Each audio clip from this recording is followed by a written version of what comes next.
What's up, guys? This has been a pretty busy week for new games popping up for pre-order. I have my lists here. I'm going to try to get through them as quick as I can because there's a decent amount of stuff I want to talk about. First up, a game that I was really excited when I saw the trailer. It's a new title from Suda51, maker of Lollipop Chainsaw, No More Heroes. It's called Killer is Dead. It'll be coming out in August right now, tentatively. But it has a really awesome art style. If you played Killer 7, it looks similar to that, another game that he also made. But it seems to be a little bit more serious than, say, Lollipop Chainsaw or Shadows of the Damned. And the trailer is amazing. The trailer I found and I watched was like a Japanese trailer, but it had English subtitles. Go check that out. That is for Killer is Dead. One thing that we talked about in the Video Game Sellers episode, there is a new Wind Waker HD coming out. Probably everyone that's watching this already knows that, but I want to kind of throw my, 2 cents in on it. Right now it doesn't have a street date or anything. Right now it's like the end of the year or early, into next year probably, obviously. But from the little bit of like screens and stuff they've shown and some of the ideas, that they're working on for the new game, or sorry, not the new game, the re-release of Wind Waker, it does look like they're going to update, the graphics and the shadows and lighting and stuff, more than just, oh, now it's in HD, sort of like what they did, at least to me, with Ocarina of Time on the 3DS. They actually changed some things with the graphics. I don't mind when they do things like that, because technically, to me, it makes it a little bit more of a different game, so that's kind of cool. It kind of made me be a little bit more interested in it than just, oh, an exact copy-paste now in HD for the Wii U with, a map on the screen. But next, Rune Factory 4. Now, I'm very new to the Rune Factory series. In fact, as of right now, I still only own one title, and it is on the PS3, the Tides of Destiny. I want to get more into the series, so when I saw Rune Factory 4 popped up, I'm like, sweet, that's cool. It's going to be on the 3DS, and it looks like it's going to be coming out in July. A really interesting game that I hadn't heard anything about until I saw the pre-order for it, and I was like, what is this? It's on the Vita, and it's called Tearaway, and it's made by Media Molecule, the people that did Little Big Planet, and it's a platformer adventure title that it looks like it's made out of like papercraft. It looks really, really awesome and seems to have a Media Molecule-esque story to it, very different. So check that out. I didn't really find I didn't really watch a full trailer of it. I more of saw like a online magazine or online website talking about the game, sort of showing little clips right before I did this, because literally 2 days ago I saw the pre-order, and then when I got home I was like, you know what, I keep forgetting to check out the game, I want to see what it is. But it's Tearaway, all one word, Tearaway. That'll be on the Vita. Let's see, we got Ease, Memories of, I don't know if it's Celseta or Kelseta, but a new fucking Ys game coming out in America really made me happy, and that right now is set for September. It's going to be put out by Exceed, and it'll be coming out on the Vita. I don't know if I already said that, but that made me really happy. And then also from Exceed, also supposedly coming out in September on the Vita, a new Valhalla Knights for us, Valhalla Knights 3. Both, titles sort of, I was looking at the screen, I was like, what? That's badass. I was so happy to see both those series. We're getting another title in North America for them. Next, I think I'm done with this list. Woo! Next, we have Splinter Cell Blacklist. Now, this isn't new, up for pre-order or anything, but they did announce a Collector's Edition. I switched my pre-order over to the Collector's Edition, and I will show you what comes in that right now.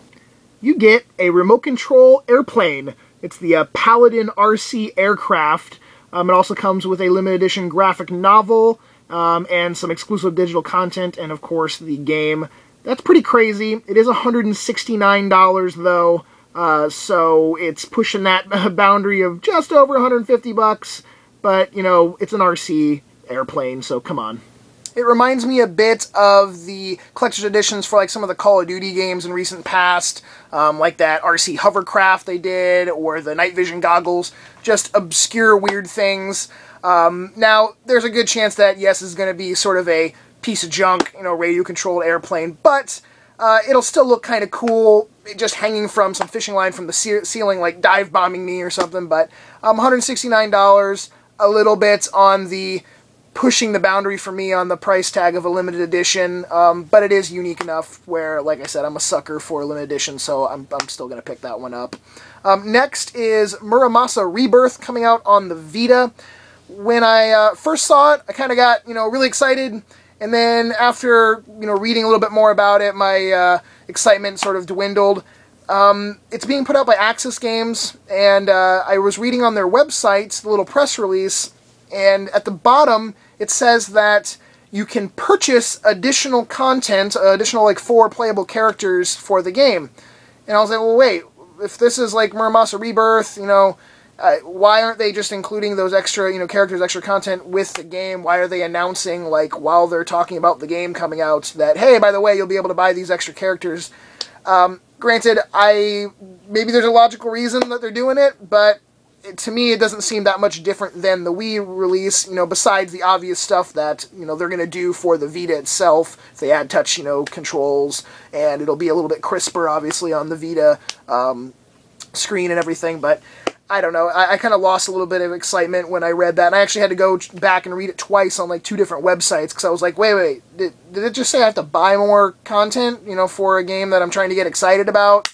So I might end up passing on that. I did pre-order it right now, but I probably will, I'll have to rethink that one once it gets a little closer.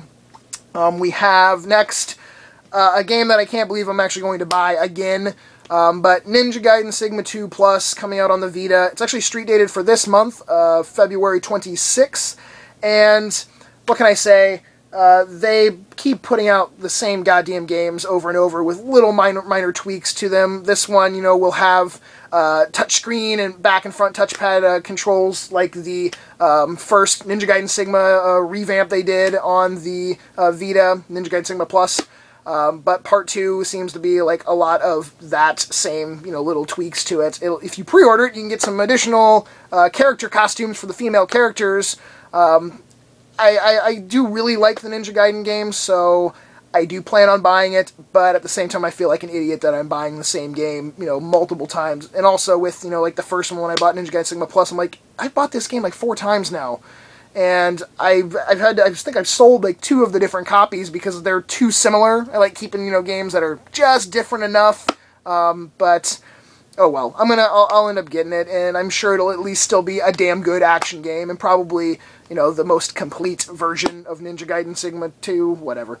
And then finally, a lot of Vita shit. And you know what? I'm really happy to finally be able to say a lot of Vita stuff, because my little poor Vita collection is like that big on my shelf. So I'm glad that there are multiple Vita titles that have been announced coming out in the next year. This last one is Killzone Mercenary. It is street dated for September 17th, which, unfortunately for them, is the same day that Grand Theft Auto 5 is supposed to launch, so that sucks for them, but it is on a handheld platform, and it is a different type of game, and honestly, I don't think it's really going to matter, because if we go by sales of, Resistance, or even Uncharted. I mean, Uncharted did pretty damn good on the Vita, but the Vita is definitely struggling. It's not a mystery, so I don't think the fact it's coming out on September 17th is really, really going to hurt it too much.